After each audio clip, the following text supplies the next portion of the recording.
circle the drain, and now it's all that's left, all that's left of me.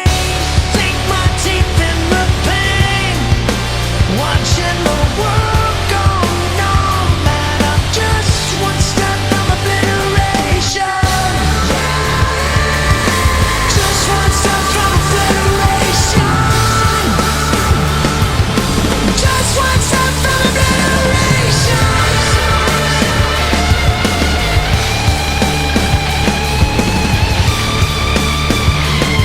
Yeah,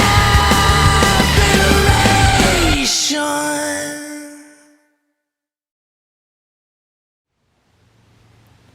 A pleasure to meet all at last, and here we are once again with HWH Season 11.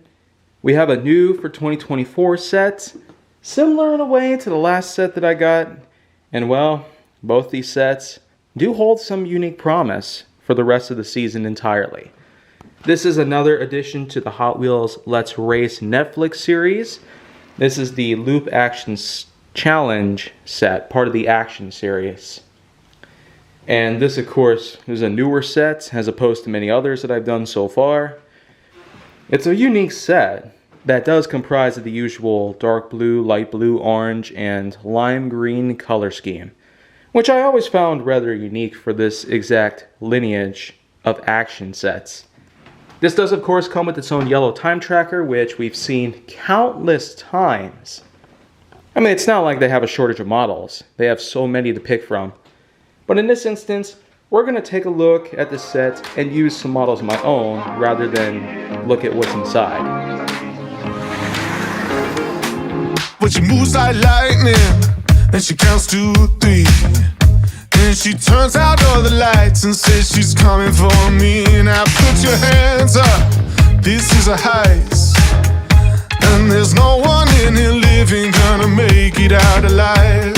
Load it up when the sun comes down, getaway car for 2 young lovers. Me and the girl straight out of town, over the hills and undercover, undercover, undercover. She said, you better throw a party on the day that I die. Well, I guess you could say this was a slightly bigger obstacle to take over in a way. Compared to the last set that I built on this channel, this sure was quite a big thing to put together. I mean, look at this. It's almost 2 feet tall in terms of just the first loop in general. But hey, at least it doesn't need batteries. Now all we need are some models, and well, if you remember the last time, we used the VIC, or Very Important Cars bin. So, let's take advantage of that. Now, what we have here is a pretty big medley. I intend to do a total of 40 models for today. Quite a big contrast to the 24 that I did with the last video, but still. There's going to be one common running theme here with this whole thing. Weakness exploitation. And that's right. One thing that's going to be apparent throughout this whole thing is that a majority of curves are certainly going to be pretty tight. And then there's of course a loop, which as we know, most cars with splitters and some thick sides and other features will certainly not be suitable for riding around loops. So that's one thing that's to be expected here. A majority of these models, as you can pretty much see here, do have these kind of things, like Audacious, for example, where they're low to the ground, have splitters, ground effects, and whatnot. But of course, there are, in fact, other models that I have here as well. Some might be better on the track than others. And let's not forget, some of these models actually have yet to get started here on HWH. So we're going to do ourselves a favor and simply allow for some of these models to make their first run in HWH history. So let's just get started here. First model I have is the Hemi Barracuda. And just like I've stated before, that one loop alone might not do so well.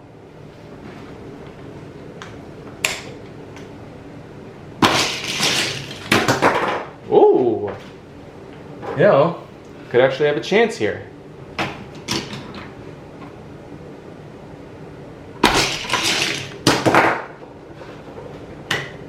Or maybe not. So, one more to go. Well, would you look at that? Seems like we have ourselves our first successor here right off the bat.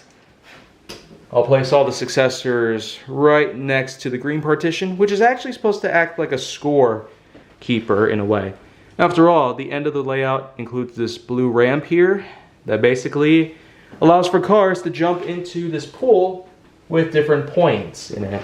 But you can also lift it up like I just did and have them simply go around back to the starting point. But we're just going to have this act as a finish line. Oh, and by the way, this is known as Rollin' Solo. So this one will certainly do good on the layout itself. And, well, just as I suspected. Third car of the bunch is the 1970 Pontiac Firebird, which does have some wheels that jut outward slightly, but let's see how well it does. Woo! Well, barely makes it through. Now we're going to move on to the fourth car, which is more of an off-road type of vehicle, as you can see. This is known as Land Crusher. Yep. Certainly is a nice looking model, but certainly made more for the likes of dune racing than on track like this. Well, I guess that's not one to be underestimated here. So, let's not judge a book by its cover, I suppose. Next up is GT Racer, which is technically made more for track racing, and not so much anything that involves loops or sharp turns, which is exactly what's all around here. But nonetheless, let's just see how well it does. Okay.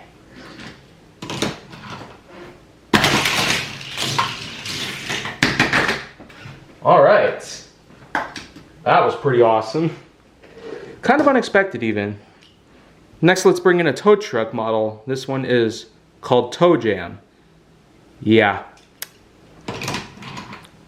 Dirty jokes aside, I feel like he probably will do good here. Who knows? Oof. Didn't exactly get around the loop too well, but still. So far, we got 6 winners here, and the other 34 are pretty much to be determined. But hey, I got high hopes here. So now we're going to move on to Model 7 of the grouping, Mad Splash. Okay. We're going to have to try it again. Oh boy. Well, twice he went around, didn't quite make it through the loop.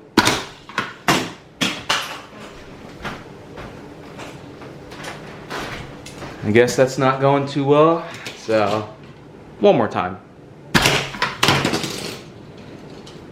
Okay, looks like first failure came through. Here's a model that certainly does fit the parameters that I was explaining earlier, the 80 El Camino. Yeah, basically is a bit long, low profile, and could have trouble in the loop. Just as I suspected.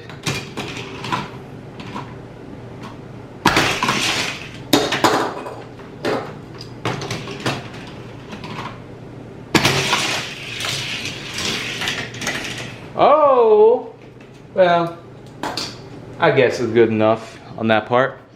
Made it all the way to the ramp, didn't exactly land in the pit, but still. Next we have ourselves the Volvo P1800 Gasser. Okay, well, 2 thick wheels, 2 skinny wheels, not exactly gonna hold up too well.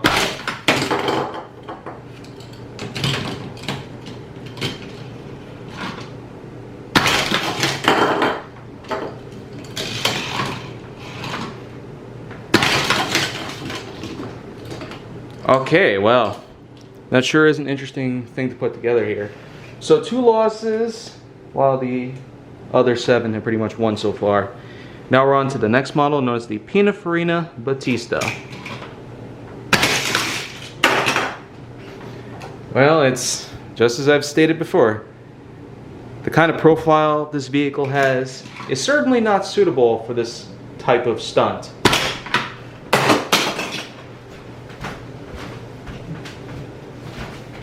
Yeah, a lot of times they'll keep flying out of the launcher.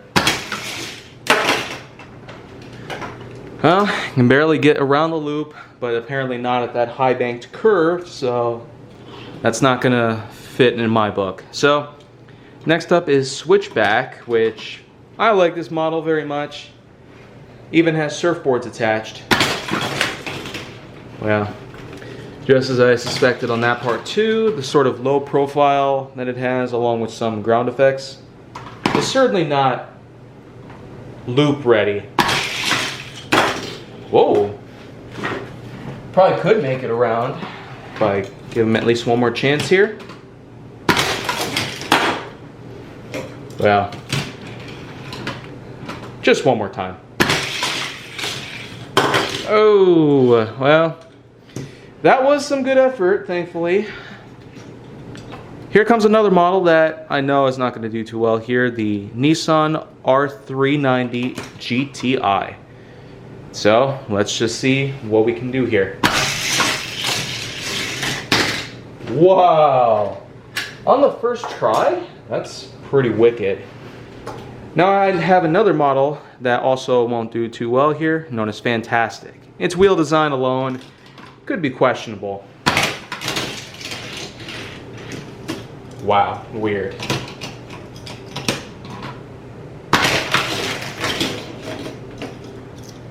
Gosh, that is just weird.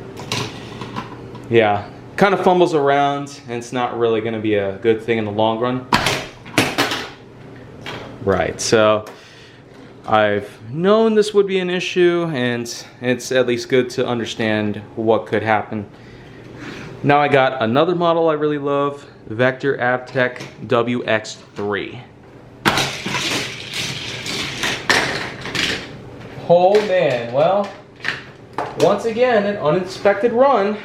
Still did pretty well though. Next I have Track Ripper, which is basically, well, maybe not Track Ripper entirely, but this is essentially a custom 2018 Ford Mustang GT.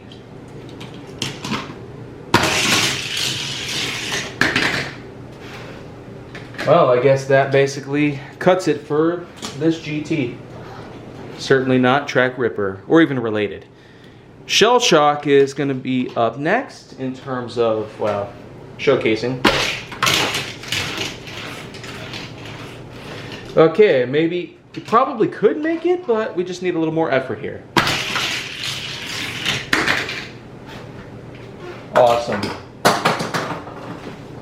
Well, ended up losing to Hemikuda right then and there. Now we have the Ford Escort RS 1600, which is supposed to be a good model for the track. Okay, maybe not too good. Yeah, Escort models are probably not entirely track worthy. Oh man, well, I only have so many chances I can offer here. Now I have the McLaren Speedtail, which certainly is, it's a nice looking model. But I guess that's probably not a good thing to live with. Oh, I guess unless you put in whatever effort you have, that's basically where it differentiates. Isuzu V-Cross is up next. Oh man, I already made it to maximum. But still, we got a little ways to go here.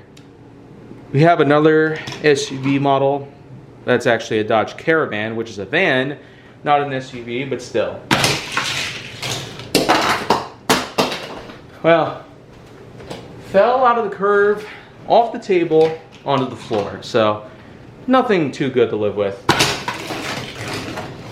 Oof. Yeah, it's a big model and is also pretty heavy.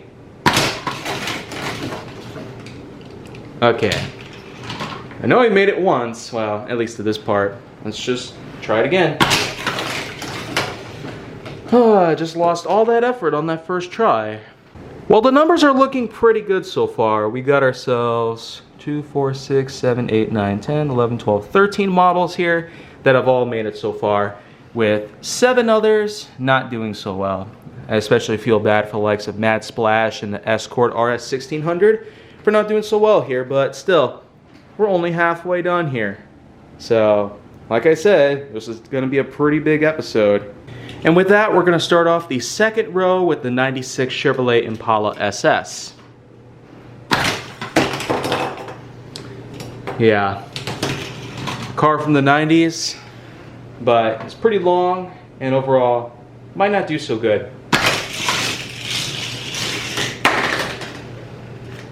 Oh boy, that sure is quite a shocker. You know, in some cars, you never quite expect them to do that good, but then it wows you. But anyways, next up I have the Arkham Asylum Batmobile. Well, not quite enough to get through. Awesome. So let's see if we can keep a streak going here. Might not be so easy though, because we have a pretty old model here up next. Neat Streeter. Oh boy. So, we got a couple more tries here we're gonna do. Okay, yet another model to pretty much fall off the table.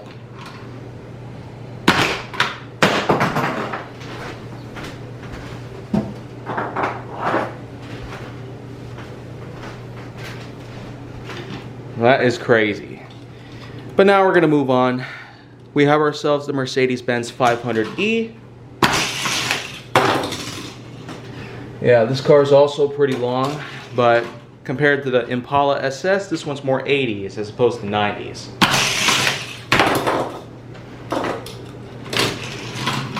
But, one more time. Just doesn't have quite enough to get through that blue section. But okay, I'm excited for this one. Rimac Nevera.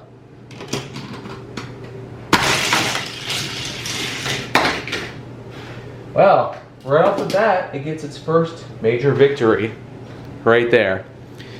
Now we're going to give our hands to Diora for the moment. Quite an old model, but has a lot of legacy behind it. Oof. That clearly wasn't too good right there. Well, I guess a little more of a push was all it really needed. But hey, I just did Diora, so why don't we follow up with Diora 2? This one is a huge favorite of mine. I really love this model. I love how it was in the movie. But I guess on the track, might not be so fortunate.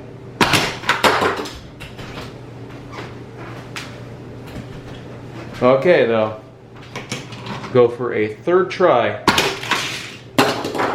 Okay. Barely went through the loop. But here, another older model, Pontiac Salsa, comes up next.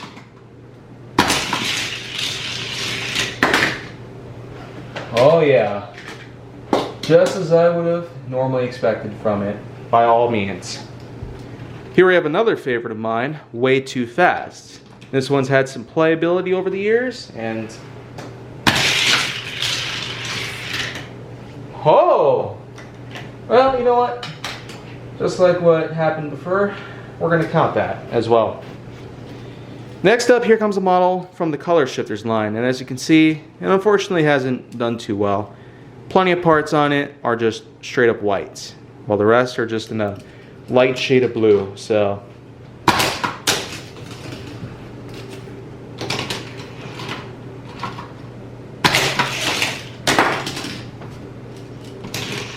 See if going backwards will help. Ooh. You can hear those nicks as it went down, so unfortunately it doesn't pass. Here's a model that I've known. It could be pretty good on the track for the most part. This one's known as Road Cannibal. Yep. Like I said, good on the track. So now we have ourselves a Porsche Cayman S. Well, it's a little skinny compared to the bunch, but definitely held its own quite nicely. So that's a good pass if you ask me. Up next we have ourselves Street Shark, which I'm guaranteed is going to be a great model. Yeah, just as we've seen before, plenty of wins from Street Shark, and it's still going strong today. Okay, Great Gatsby comes up next. A nice little take on Jay Gatsby's car. But it's supposed to be good for the track, though I have my doubts. Oh! Well, slid upside down. You were probably not going to count that, right? Well, there we go. That's more like it. Third time's a charm, even. So I'm proud about that. And next we have ourselves Forward Speed. This one's another good track model. It also is a treasure hunt.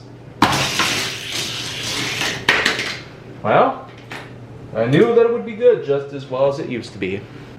Only 5 more models to go, so let's see who will take the win and who will not take the win. We have ourselves a Fiat 500e up next. This was part of the ID series. Oh no! Well, that's definitely a kind of model I probably won't send on too many tracks because it's known to be a bit strange. Yeah. When I hit hard, it's going to fly off the table. When I hit slow, it's not going to make it. So, one more time. Yep. So, that's pretty much it.